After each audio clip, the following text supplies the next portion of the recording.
রবিবার দিন গিয়েছিলাম সাজুগুজু করে সকালবেলা স্নান সেরে বাপের বাড়িতে জামাই ষষ্ঠী উপলক্ষে। হ্যাঁ, আমাদের এখনো জামাই ষষ্ঠী হয়নি, কেন কি প্রচণ্ড গরমও ছিল, তার উপর দশহরা অম্বুবাচী ইত্যাদি পড়ে গিয়েছিল বলে সব কেটে গেছে। মেয়ের পরীক্ষাও হয়ে গেছে, যার কারণে এবার জামাই ষষ্ঠী যাওয়ার পালা। যেতে একটু বেলা হবে বলেই আমরা আগের দিনই সব কেনাকাটা করে রেখেছিলাম, তবে এই সময় তো আর লিচু সেইভাবে পাওয়া যায় না, যার কারণে লিচু কেনা হয়নি। আমার বর বললো তবে আমরা কিন্তু গিয়ে টিফিন বা ব্রেকফাস্ট যাই বলো না কেন করবো না, কেন কি 16 বছর ধরে খেয়ে আসছি আর বরের আবদারেই এই এত লেট করে হয়েছে। কেন কি বলে আগে গরমটা কাটুক তবে তো স্বস্তি করে একটু খাওয়া দাওয়া করা যাবে।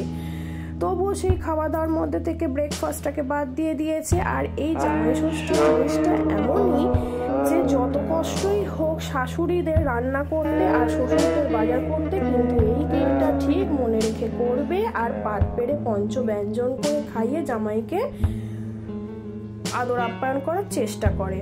তো আমার বর তো ওসব অত পছন্দ করে না, ওই অল্প স্বল্প খেয়েছে। আর এই সন্ধ্যাবেলা আমার কাকা এই বড় কাতলা মাছটা ধরে এনেছে, সেই মাছটাও কাটার কথা হয়েছিল, কিন্তু বর বলল আমি কিচ্ছু খাবো না। এই ছিল সামান্য রাতের মেনু।